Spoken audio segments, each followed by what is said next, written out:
We've heard it many times. Truth is stranger than fiction. But when trying to keep some semblance of normalcy and sanity in a world that continues to show us its more mysterious side, it might do us well to consider that truth includes a broad spectrum of experience, including possible interactions with human-looking extraterrestrials.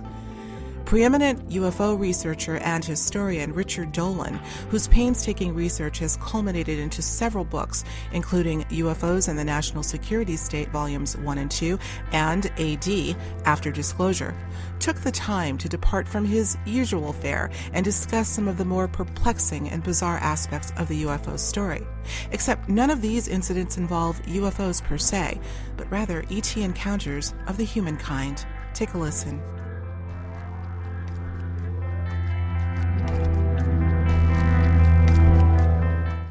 All right, Richard, it is story time. But the stories that you're about to tell are not your grandmother's stories. These are not the usual fare.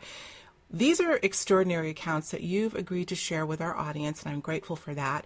And I'm calling this ET Encounters of the Humankind. You know, you've set a precedent, many know, for your impeccable research into the government's possible long-standing cover-up of the UFO ET phenomenon. And you've consistently called the act of disclosure, I love this, the great paradox. Impossible, but inevitable. Where I certainly want to spend a little bit of time before we close out discussing this part of your work. Today, I'd really like to focus on some of the stories that you've become aware of or have been told directly by the witnesses, the experiencers themselves, of human-looking beings who seem to be not so human. So, welcome, Richard. Yes, thank you. Thank you so much, Alexis. And wow, I really appreciated hearing you talk about my work and from an outsider's perspective. I'm very grateful for that, and I will say that it is very important for me to do all of my work in as careful and meticulous a way as I can. My primary research, that of working with historical documents pertaining to UFOs, remains very, very important to me, and especially in a field where there's so much controversy and so much debate and obfuscation. I've always felt it's essential for us to have a firm foundation of facts that we can rely on. And for that reason, yes, it's very important for me to be able to work off of proven documents and the like in order to construct a narrative of the UFO phenomenon. Having said that, as you're referring to, over the years, over many years now, I've had conversations with individuals who have spoken to me about some very bizarre encounters that they've had in their life. Mm-hmm. This is a different type of evidence than, say, going into an archive and pulling out a Defense Intelligence Agency document that talks about a UFO encounter. These are stories that people have. The thing is that what I've discovered is that there are many, many stories that are, I think, floating around our society that lots of people have about bizarre encounters that they've had in their life. In the cases of stories that have come to me, there's a certain consistency that a number of them have had, and that is encounters by individuals with people who look totally human, mm-hmm. but have aspects about them that are not quite normal and that kind of seem almost superhuman, we might say, and not in a way that makes us feel at ease or happy to run into these people, incidentally. Several of the stories that have come to me concern a blonde male-female couple that looks basically like Scandinavian supermodels in places, but these are individuals who all seem to be very intensely telepathic. And I'll tell a couple of these stories. Please. The first such story that I encountered along these lines, I heard from a retired United States Air Force colonel with a PhD back in 2008 when he told this to me. I was in Las Vegas at an event. And this guy was someone who I was introduced to at that conference as someone who was kind of important for my research. Turns out he was important. He had had his own very, very long history of UFO knowledge while in the Air Force back in the 70s and 80s and into the 90s. He had done some classified work on the B-2 stealth bomber, which he would not talk to me about. That was the one thing he would not get into. Mm-hmm. Had a long-standing knowledge and interest in the UFO phenomenon through his years in the Air Force, which was well known to his colleagues. And I have to say, on a personal basis, when I chatted with him, it was very engaging, it struck me as a very genuine man. I interviewed him and his wife at this particular event that I was at. And he said to me, after we talked about a number of other things that he'd learned while in the military about UFOs, and we can actually talk about that too, but then he told me this bizarre personal story. He said, and actually this is like the strangest thing that's ever happened to me, like ever. And I said, well, what is it? And he said, well, I was with my wife, and she nodded, and she said, yeah, we were, and with another friend of ours, a woman, at a Las Vegas casino. And we were just on some downtime, having fun. And he said we were on the second floor of this particular casino, and our mutual friend, the woman who he said was kind of like psychic, that's how he described her. And this is a man who is very open to the paranormal, very open to psychic phenomena. Despite being an Air Force colonel, you might think, they're not. Well, he was. And as I said, he was a PhD as well. He said, anyway, we're walking along the second floor, and my psychic friend grabbed me by the upper arm and stopped me. And she looked over in the direction of this strikingly beautiful blonde woman with this incredible blue outfit on. And she said, she's not like us. She's not one of us. Or something to that effect, she said to him. Now, I'm thinking, well, it's Las Vegas, and you get beautiful women in striking clothing wherever you go. And he said, yes, I realize that. He said, but this woman was different somehow. And the friend and his wife both got nervous, and they both went down the escalator to get away from this beautiful woman who's standing probably 30, 40 feet away, just by herself. So they went down the escalator, and he's still standing there looking at this woman, and her back is partly toward him. And then he said to me, that's when I heard her in my mind.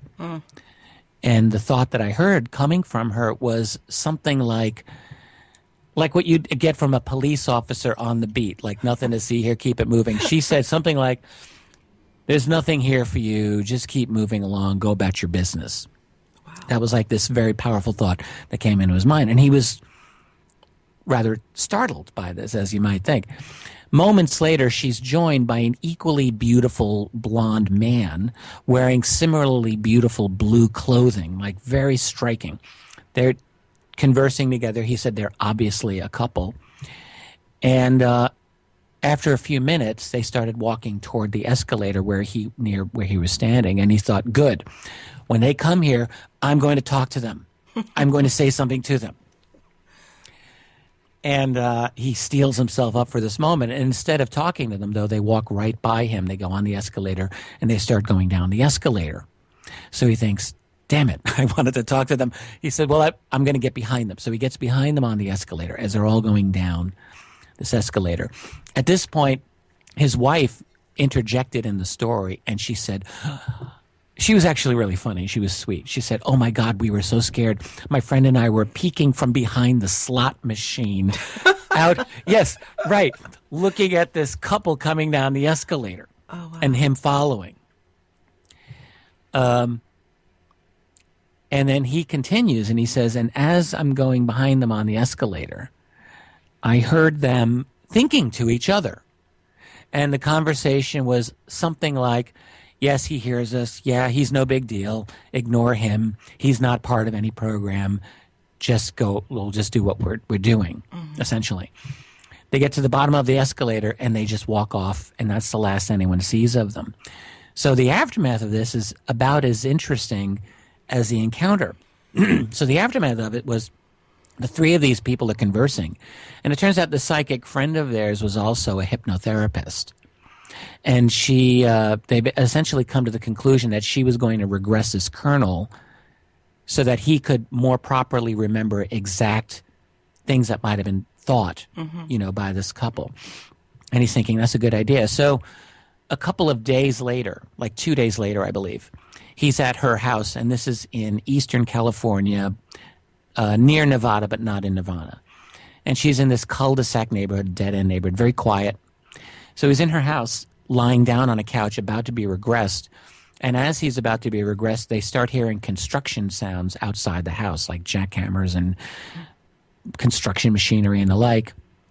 They go outside and they find nothing.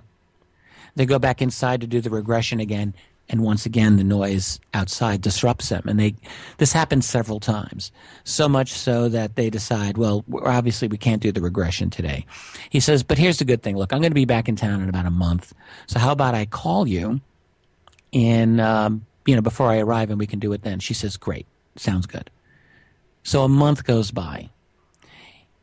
A day or two before he was about to meet her, he calls her on the phone and says, hey, I'm going to be in town.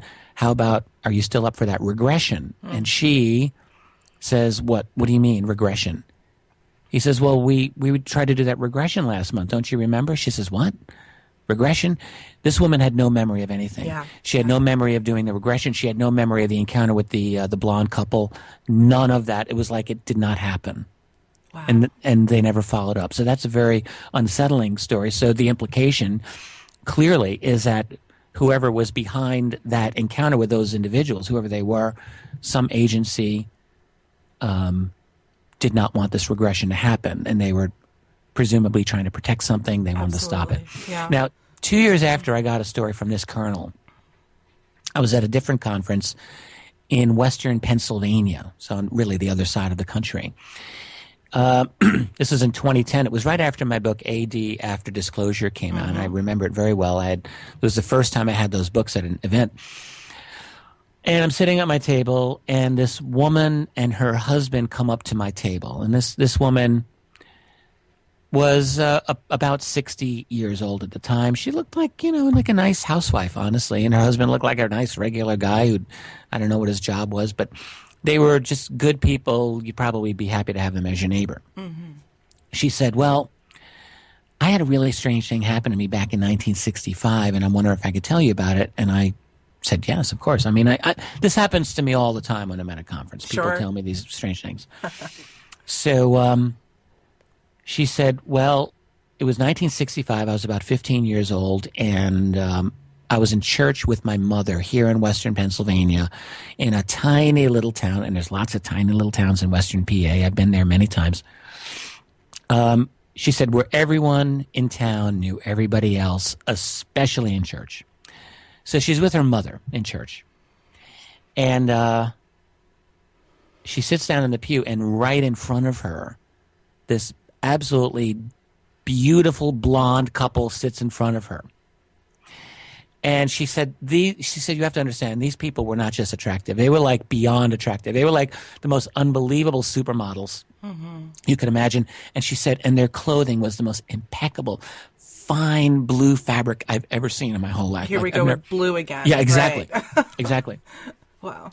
And being a teenage girl, she didn't say this, but I assume I have a teenage girl, very knowledgeable about fashion, very interested in that sort of thing. So I think she was just transfixed by this couple, like staring at them. And she said, and what amazed me was how like nobody else was looking at these people. It's as if they were just in there, and they were the most obvious thing in this whole church was this blue couple, this blue-dressed blonde couple that looked amazing. And why was I the only one noticing them? I didn't get that. So while she's saying, and she's watching them too, and like they obviously did not fit in. Like they didn't. It was a Catholic mass, and I grew up going to Catholic mass, and you have to sit, kneel, you gesticulate, you do the sign of the cross, you do all of these things.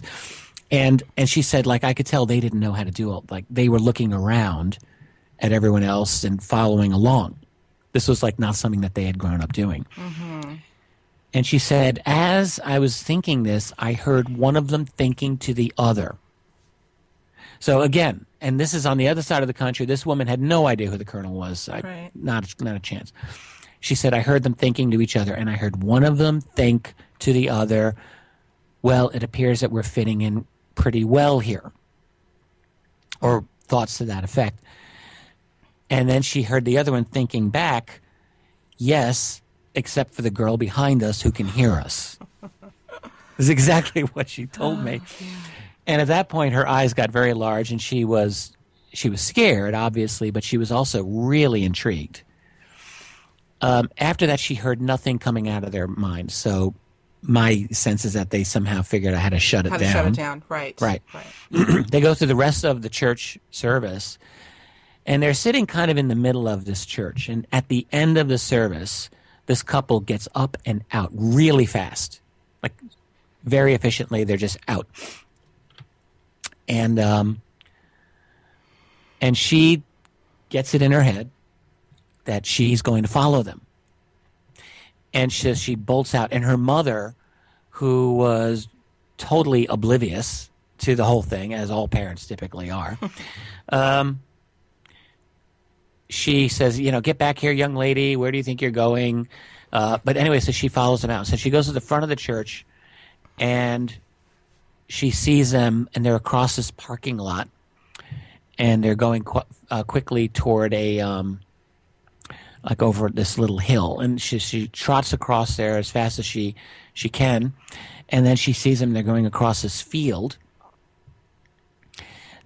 toward like a wooded area, and she starts down the hill, and then she stops because she sees a third figure, and the third figure, she said, scared her. And she said, do you remember Lurch from the Addams Family TV show? And I said, oh, yeah. Well, he looked just like that guy. Oh, wow. So he was very tall, very pale, a black hat, black suit. And that intimidated her. So she stopped. And she saw this blonde couple walk up toward the tall fellow into the woods. He turns around and he walked into the woods following them. And that was her story. So, there's no UFO associated with it, either of those two stories. But let's face it, they're very odd. Absolutely. They indicate, the presence of some other whatever that's, what are these? What are these things? Right. I think there are a few elements to look at here. Those are two obviously very loaded stories. I want to add another one that I think you, Richard, might be familiar with, and that is the work of the late great, Ingo Swann. For anyone who can grab a copy of his book, Penetration, it is loaded with information, including a story that he tells. I'm going to just add this to the tapestry very briefly. He, obviously there's a whole spectrum of odd experiences, not the least of which is his encounters with a Mr. Axelrod. But in addition, he tells a story of being in a grocery store. I think he was visiting some friends in Los Angeles and had planned a meal, the sumptuous meal, to try to entice some insiders, I think he knew, to get some more information about such matters that we're talking about. But as he's in this grocery store in Los Angeles, I think he's in the produce section where he runs across this very conspicuously beautiful, scantily clad woman wearing a halter, short shorts, 8-inch heels. You know what I'm talking about. Total knockout. Total knockout. And Ingo Swann, who was completely gay, didn't matter. He was like magnetic. He was still drooling. Absolutely. Exactly. So he found himself drawn to stare at her, obviously, but as he got closer, he said that he literally went into a state of shock. Hairs standing on the end of his arm, goosebumps, dry throat, the whole nine. And then he had this realization, not a thought, but an absolute realization, hell, she's an ET. There's more to the story, of course, but this kind of encounter, although we don't hear much about it, I have a feeling they're happening far more than we're certainly hearing on a regular basis. That story from Ingo Swann, that's a really good story. In fact, I wrote about it in my second volume of UFOs, the National Security State, and I think I gave a very good synopsis of that and other of Ingo's encounters, which are quite fascinating. Mm-hmm. And there is, as you say, there is more to that story. It's fascinating. He became absolutely convinced that she was not human, and he got a kind of confirmation about that from kind of a deep intelligence group that he was associating with at that time. Mm-hmm. That's all part of his story. And no, you're exactly right. Like, he had to go near this woman, and as he got close enough to her, he had this. It was a moment of terror, panic that seized him about that. I have one other story. Like, this is one that I don't know if I've ever recounted publicly. I will probably include this in a written book. I'll certainly have this probably in volume 3 of UFOs and a National Security State when I finish that, and I may include it elsewhere. But this is a story that I received from a woman.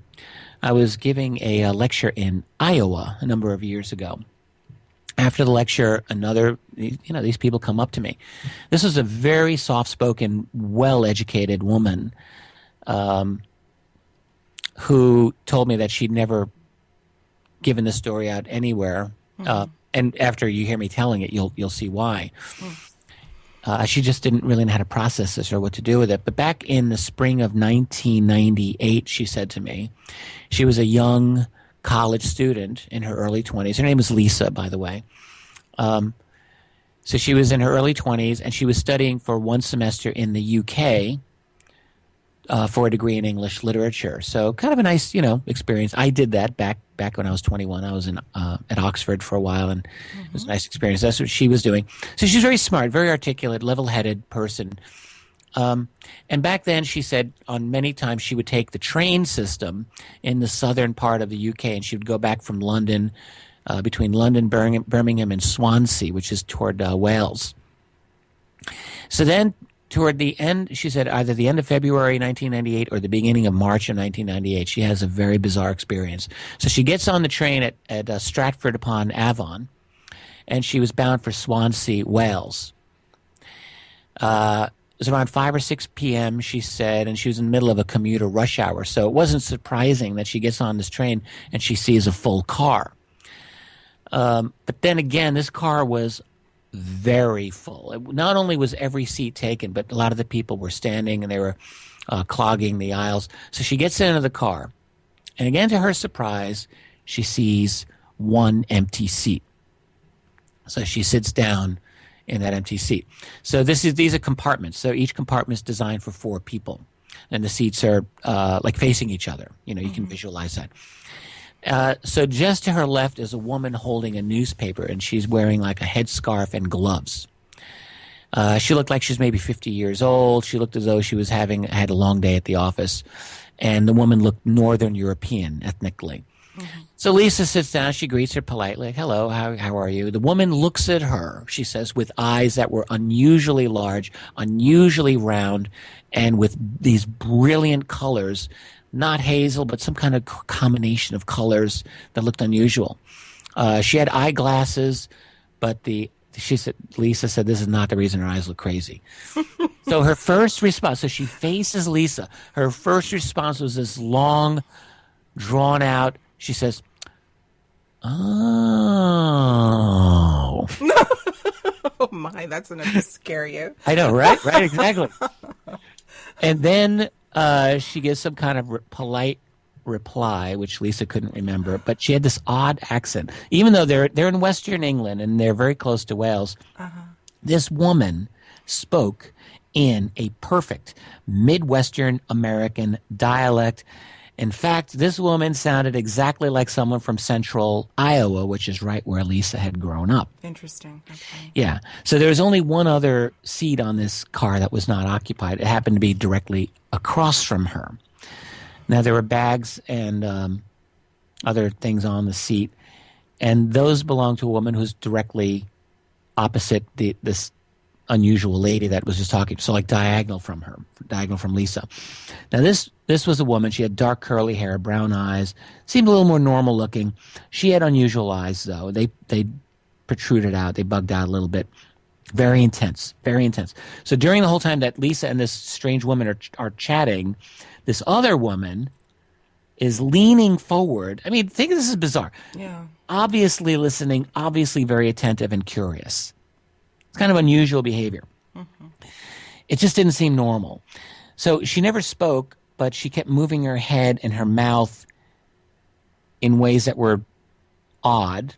And then she looked at Lisa, and it was a very unsettling way that she looked at her. So now Lisa's looking around this car.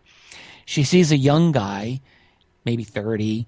He's standing. He's reading a magazine. He smiles at her, and he starts reading the magazine again. There's another guy less than 10 feet away, 1 or 2 rows away in an aisle seat, and he's looking directly at her. He seemed ordinary, maybe mid-40s, bald, paunch in his belly. He's wearing a white T-shirt. He's got jeans, black leather jacket, no glasses. Now, this is where things are really bizarre. She's looking at this guy's left index finger. And what she noticed, this is what she said to me. I noticed it was unraveling. I said, what? She says, well, his finger was unraveling. She said there was a seam in his finger, like cloth. I said, well, it was gloves, right? She says, no, it was not gloves. So she's looking at this thing very carefully, and what she sees unraveling, it wasn't like medical sutures, she said. It was thread. She said to me, look, I have excellent eyesight. This was not an ultra tight fitting glove. I knew what I was seeing. The skin of this man's hand appeared to be very silky and definitely synthetic. Wow. Basically, she said he looked like he was wearing a human suit. Right. So they're looking at each other. He sees her, she sees him. And just like the two women in her booth, this guy had very unusual eyes, very unusual look in his eyes. Then he turns away and he's looking out the window. At this point, she's feeling lightheaded. And she said, almost as if my brain were paralyzed. She started feeling physically ill. So she's thinking, what's going on? Did I just have a stroke? Was actually her question. And that's when she had this realization. This man was not human. The people around her in the train were not human. And she begins to feel panic, right? And so she decides, I'm getting off the train at the next stop. I don't care how far I am from Swansea, I'm getting off the damn train. So she's looking at the guy with the unraveling finger, and he's fidgeting. He's looking uncomfortable. So as the train comes to a stop, she's getting to her feet.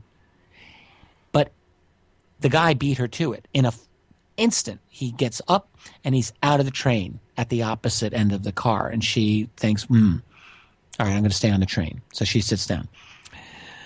But things don't end here at all. So the guy's off the train. He's on the platform, and she sees him through the window. He's walking among the crowd. He sees her through the window. All right? He's staring at her, and as he's walking by, he's holding his gaze at her. And now she's noticing other things. His clothes don't fit well. They were kind of out of proportion with his body. And his eyes somehow changed in a way that she couldn't tell, but she said they looked different. And not only that, the scarfed woman next to her is also looking at this man. And as she's looking at this man, she has a newspaper in her right hand, and she's using the newspaper to block her face from Lisa's view, as if she's communicating with this guy. And the woman with the dark curly hair is also watching the man as he walks by. So now I mean, it's like the Twilight Zone. It certainly is. So I hope this is not going too long. So the train starts moving again. And the scarfed woman turns to Lisa and she says, we've been here for many, many years. Okay. Now, this did not, at the moment, I think our witness, Lisa, I think her head was in this fog, because at the time she's thinking, we, the British, have been here for a long time. But this woman did not sound British. But this whole incongruity didn't really make sense at the moment. Years later, I mean, she said to me, like, my God, I was so naive. I was so confused at the moment. I didn't really handle this right. There was another follow-up statement the woman made, something having to do with being a star being or star child. This is how really? Years later. Yeah, but she couldn't remember it perfectly. So now they're coming up to the next stop. And she's, for whatever reason, she's not feeling as panicky. She's feeling okay, even though she still believes that these are aliens on the train. She still believes that. Now the most amazing thing happens of all. So the train comes to the next stop. As it approaches the next stop, you got 30 or 40 people in this train, in this car, right? Everyone steps up in unison at the exact same moment. Every single person. Wow. Up. They are out of the car within seconds. This is like no jostling, no sounds. This is the most efficient, rapid, orderly exit from a train car that anyone could possibly imagine, much less execute. It was so fast, she actually didn't remember the two women leaving her booth, but everyone left. And I have a quote. She said, it was the most organized, efficient departure from a train I've ever seen. Wow. So during the exit, the man who she'd noticed earlier reading a magazine, the guy had smiled at her. She noticed he was acting as a chaperone to the group. He was human. She was convinced of that. And there was a young woman who she now saw with the man. she said she believed they were human. But as the group filed past her, a few of them looked at her and they smiled. One with a goofy smile and weird eyes said hello. Next thing she knows, she's sitting in a completely empty train car. Yeah. She couldn't see what direction they went. She didn't know if they stayed together. She didn't know if they went their separate ways. And then she had all these lapses of memory about this incident years later. I mean, she couldn't tell me like basic facts like what train station they got off. And she said like maybe my brain was shut off. Sound familiar, right? No, like exactly. the psychic in Las Vegas. Last thing about this crazy story. So for the rest of her train ride, she said, for whatever reason, I put the event totally out of my mind. And she goes back. She's at her college dorm room. She changes clothes. She goes to like this recreation area. TV's on. And she said, that's when it hit me. Like, I was like, holy crap, what have I just gone through? There was another student who was a friend of hers, and she tells him what just happened. And to her shock, he says, he took the story in stride. He said, well, I've heard rumors of a community in the UK that sprung up from nowhere. Maybe there's an ordinary reason for it, but maybe this is new real estate. He said, however, the people who live there, he said, never opened their doors. They were never seen anywhere. But she has no name of the town, no location. Nothing's ever been confirmed about this. I mean, here's the thing. You could dismiss this as a paranoid thing of like a young student living in a foreign country. But when I met with her, I have to tell you, I spoke with her on the spot, and then after the fact, after I came home, I chatted with her in great detail, and very rational, very precise, very level-headed in everything. And that's her story. It makes no sense. So, well, none of these do. And, obviously my head is swimming now. I have so many thoughts, and obviously they all be speculation. But, Richard, I think we're at the point right now where, there's a part of us that wants some substantiation, some corroboration, some proof that we're living in a reality, a form of reality that is just not what we think it is. And yet I think it's the anecdotes that you're telling and many more that are really going to show that there's a spectrum that we are intertwined with that is teeming with intelligent life, that is just, you can't ignore it anymore. I mean, I'm thinking of this woman, and I'm thinking the last story that you told, and I'm like, well, okay, could there be, I mean, we've heard of the idea of parallel dimensions and parallel realities perhaps overshadowing ours on occasion. They may look somewhat like ours, but maybe a bit different and may have different inhabitants. I mean, there's so many ways you could go with this, but there are. There's the go on. I'm sorry. No. Continue. There's the story of a lot of people in the fringe field kind of know of the Skinwalker Ranch, and there's a famous book about it, and that's out in Utah. And this is a place where it certainly does appear that there are some very bizarre types of things happening there that appear to have an explanation that's like interdimensional. And if that is the case, then, and there are several other places where it looks like there are, it's not simply UFOs, it's not simply crypto creatures, bizarre creatures, or ghosts, but it's all of these things and more. So that's one possibility. The other possibility with some of these strange encounters is simply that there are people who quietly live among us for whatever reason, very quietly, not really wanting to interact very much with general human culture, keeping themselves separate for whatever reasons and for how long a period of time. And I do think that that's part of the answer. I think that there is a presence of basically human-looking people.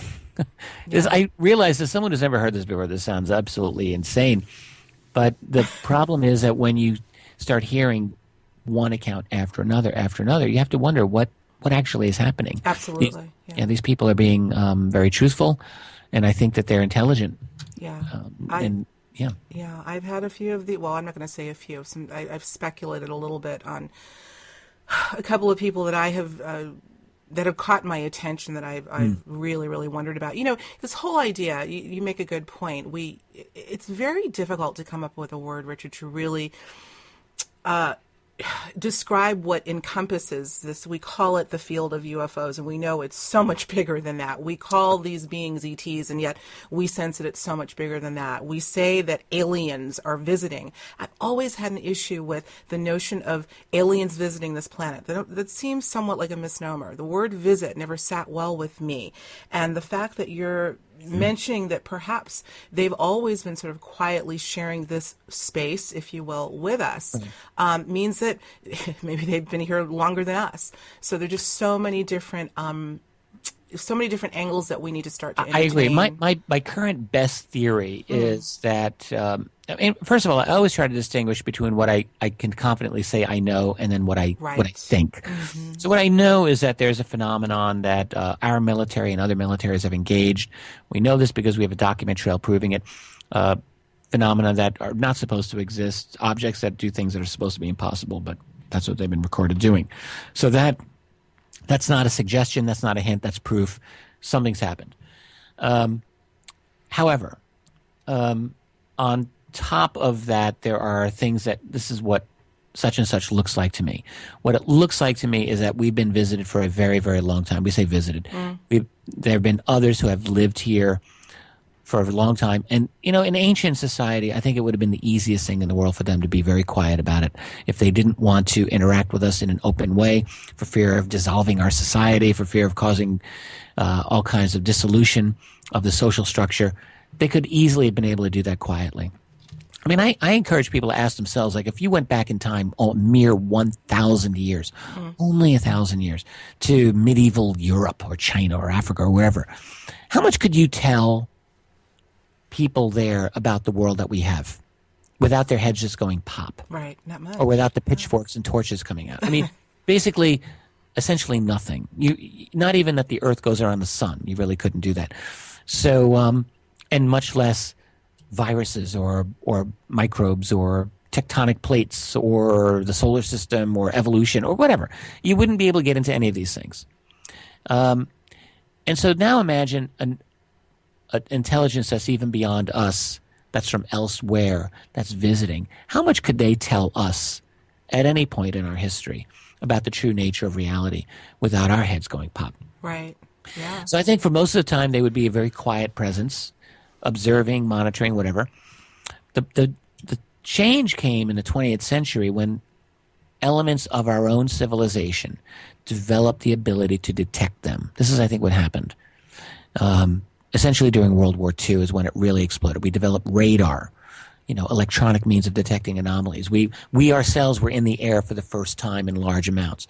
So we had better visibility, better ability to notice things. We had better communication system, finally, where on a global scale we're able to communicate these things. It was all in the 20th century. And that's really when the explosion of sightings happened. But what you have is a human elite, basically a military and intelligence community, that was able and has still been able to this day to be able to manage global media, global political institutions, academic institutions, and the like, to keep this subject marginalized from the mass of the population. So we're at this in-between stage where, like, some humans are in on it, but the majority of humans are not in on it yet, officially. I agree. What you're alluding to is the secrecy and how they've been able to keep this, at least they think, airtight. And yet, it seems in some sense, they're in cahoots, perhaps, with some of these beings. I mean, I'm thinking of the 3 stories you just told and this sense of absolute secrecy on their part as well. Keep it moving, nothing to see here. And, that same sort of, it's almost like they want to be seen because they're so conspicuous, and yet they don't. I don't know. That's a bit of a paradox as well. Right. Well, my take on these human-looking beings that have been encountered is that they are human, and actually they are us, but very possibly genetically enhanced or modified in one way or another. Okay. This is only a theory, but pretend it's 10,000 years ago and you're an actual alien race and you're here, but you want maybe you want your own supply of humans to work for you. So maybe you happen to be over Norway at the moment. And you say, let's scoop these people up, and you breed your own humans. Hey. I mean, how hard could it be? You enhance them, put some technology in there, you modify their genetics So they look like perfect physical specimens, and they've got these telepathic abilities, and who knows what else. Yeah, yeah. And they would have as much in common with us as any alien. I mean, they would basically have, they look like us, but they would have very little. This is only a speculation, clearly, but It's an interesting speculation. I mean, that brings up the whole issue of hybrid beings. And this is something that's coming up a great deal to the extent that I've covered the UFO ET subject on my show. I've interviewed both Barbara Lamb and Australia's Mary Rodwell, who've, oh, indeed. yeah, just stellar work both of them have done. And they have revealed some extraordinary stories of these multiple interactions with what they believe to be hybrid beings, which is, are we Yeah. talking about the same thing? Are we, what you're talking about, I think, is perfectly plausible. Can I use that word? Yeah, I mean, it's simply a theory I have, in lieu of breaking into these places and getting an interview with the head honcho, or I don't know how we're really ever going to know the true scenario, what's happening. But there are these other. I mean, to me, it makes more sense if you have a completely human-looking being. They are probably human and but enhanced. Now they could be hybrids. Mary Rodwell and Barbara, and also David Jacobs. Now, David's been putting out a new theory, and a new phrase he's put out called hybrids. And this is a new book I think is about to come out. But apparently his idea is that the newest hybrids are so human-looking, they look exactly human, but they have just enough, in his opinion, extraterrestrial or alien DNA that they have the capabilities that are still intrinsically, the telepathy, essentially the ability to get close to someone and mind control them and convince them of, get thoughts into their head or even convince them to do things and so forth. That's, he says, the power that they have. This is his take on it. So he calls them hybrids, but they look human. The only question that I have is, how would that explain these human-looking aliens like the 1965 story that I got from that lady? Right. Right. That's... were there hybrids at that time? I don't really know what David would say about that. Yeah, yeah.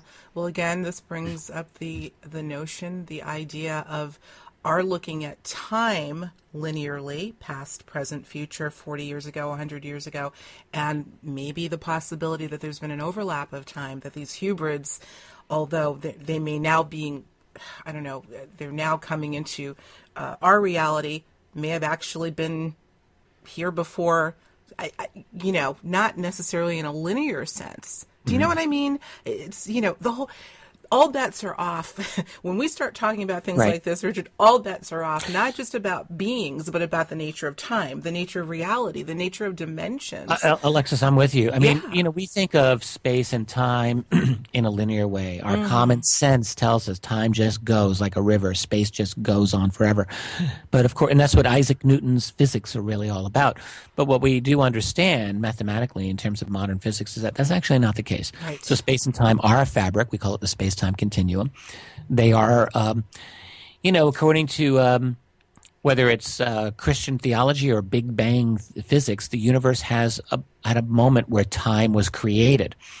According to classical Big Bang physics, the Big Bang wasn't just a moment of a big explosion in space. It was the creation of space and time. In other words, there was no time prior to that, and which makes no sense to our common sense, but there you have it. There you have it. So which means if time has a point of beginning, that means it's a finite thing in some form, which means, is it possible to step outside of our space-time reality?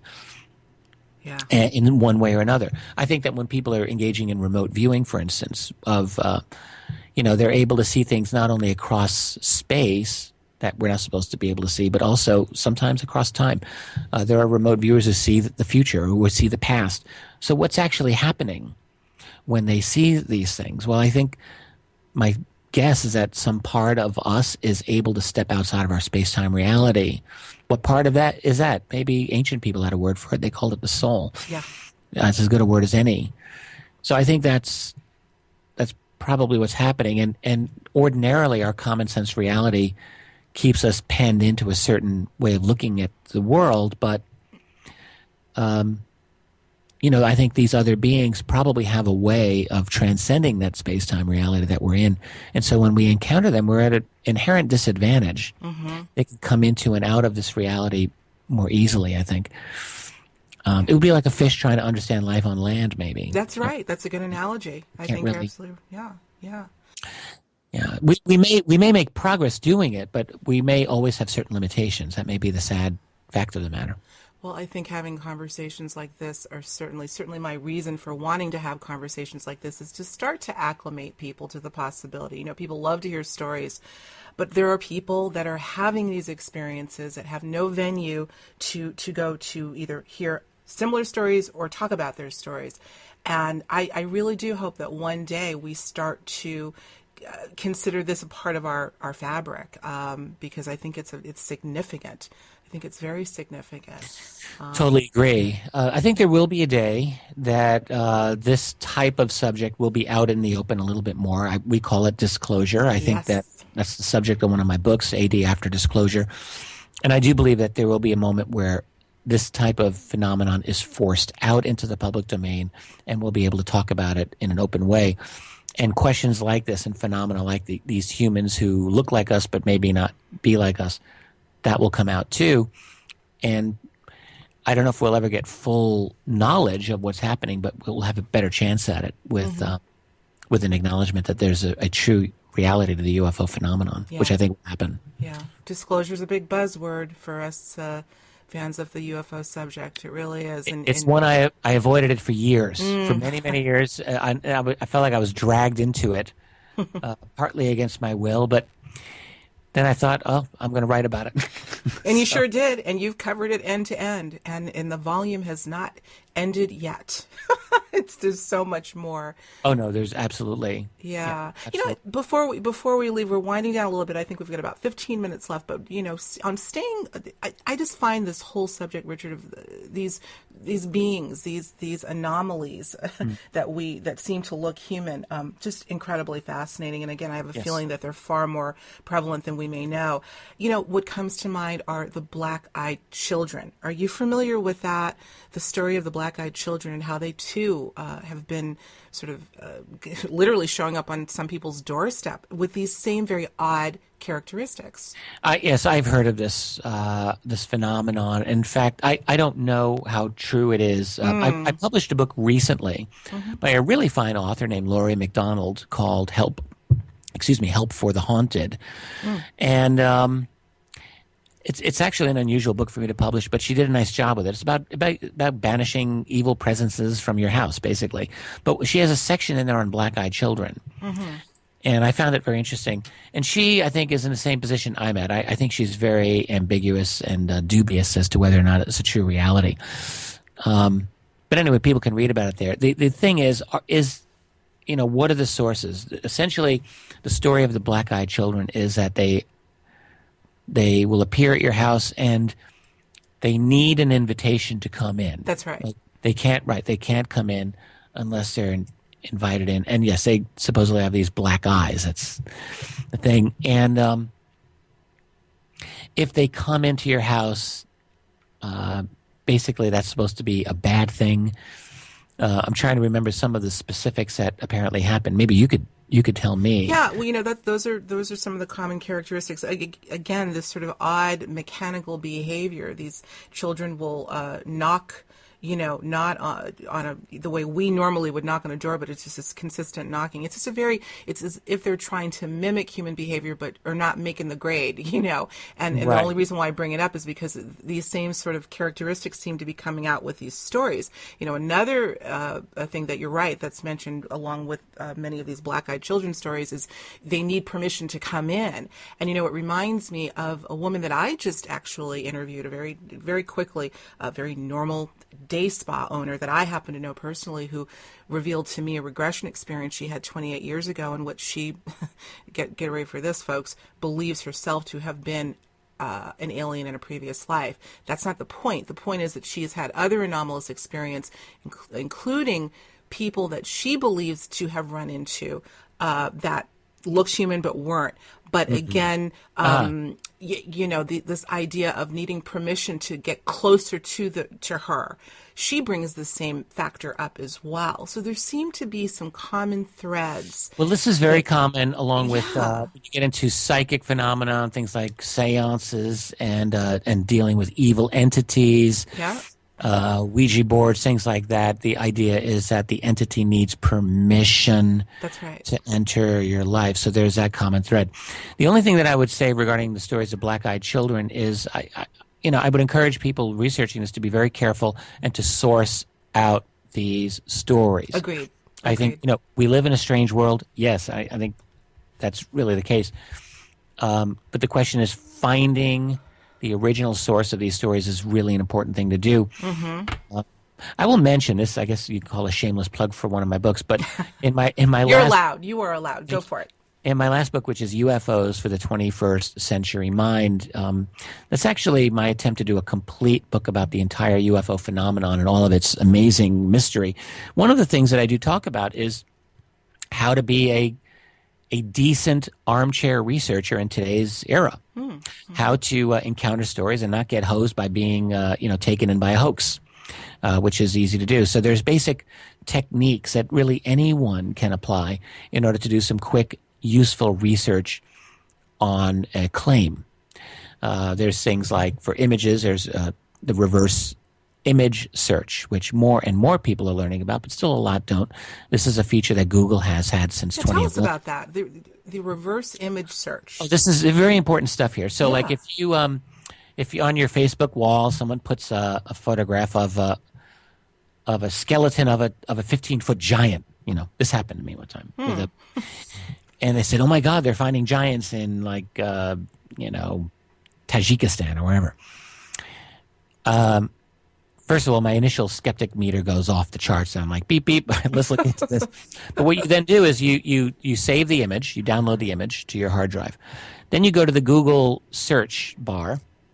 You go to just google.com, and then you search for images. You click image search. Right? And then in the image search bar, there's an icon of a camera that's in there. A lot of people don't even notice it. You click that. That allows you to upload an image from your hard drive, and you drag that image into the search bar. And what Google will then do is they will find every other instance of that image on the web and tell you where it's from. That exact image? That exact image, no joke. Wow. This is incredibly powerful. So then what you can do, that alone will actually help you to probably, in most cases, figure out what this thing really is. Mm-hmm. But you can also search those images by date. So you can arrange it. You go into the advanced search features and you can search by date. And you can find the first instance of where an image appears on the web. Mm-hmm. And when you find the first instance, you're really going a long way toward determining its authenticity and its source. You can do the same thing with any kind of claim. So in my book, I use the example of something that people call Project Bluebeam, which is the alleged fake alien invasion that's going to scare the hell out of people and create a new world order. Well, I believe that there are false flags, and I think they go on all the time, and I think we live in an era of false flags, but I don't believe in the Bluebeam version of a false flag, and that's my own assessment. But I used the Bluebeam as an example of how to search this out. So you put Bluebeam in quotes, and you just search by date.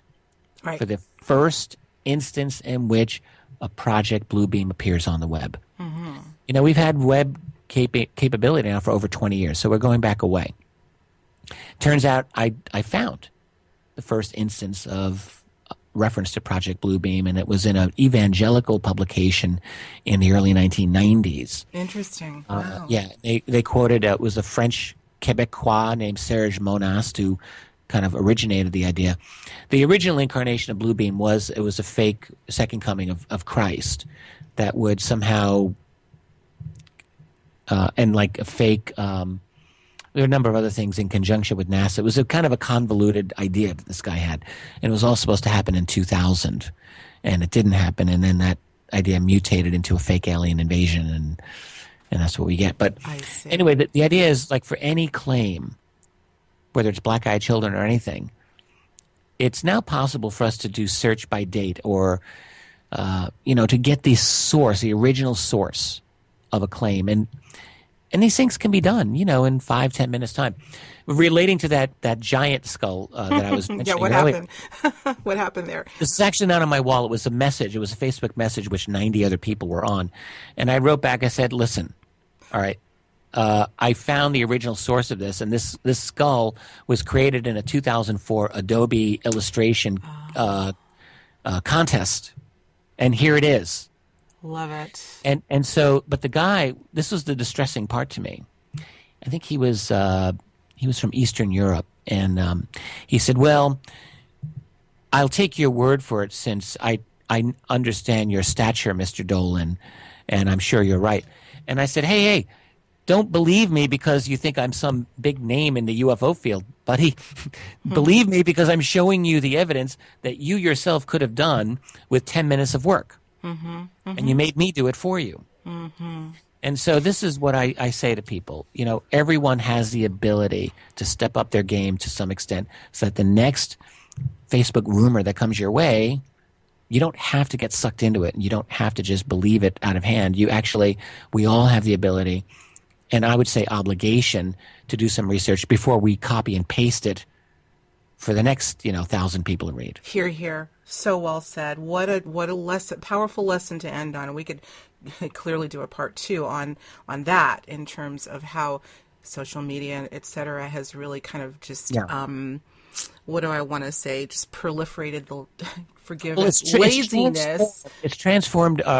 I know we are out of time, but like back in 1950, the problem that a UFO researcher had back then is simply getting access to reports. It was not easy. Today we have the opposite problem. Today we're flooded with an overwhelming amount of data, a lot of which is not legitimate.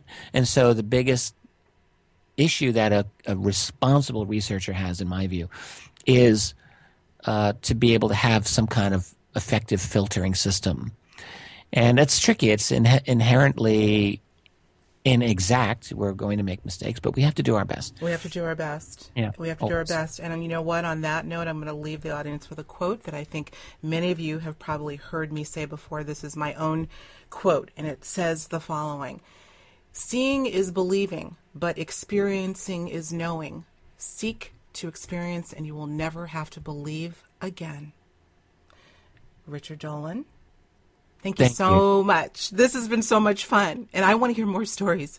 I've developed a few good ones. I know you have. Very much enjoyed sharing this time with you and your listeners, Alexis. Thank you so much, and we hope to talk to you soon. You bet. Hey, last thing, if anyone wants to see anything that I'm doing here, richarddolanpress.com we will is have my that linked website. Up. Yes, we'll have all Thanks that so much. linked up. You guys are all awesome. right, Richard, thank you. Have a good one.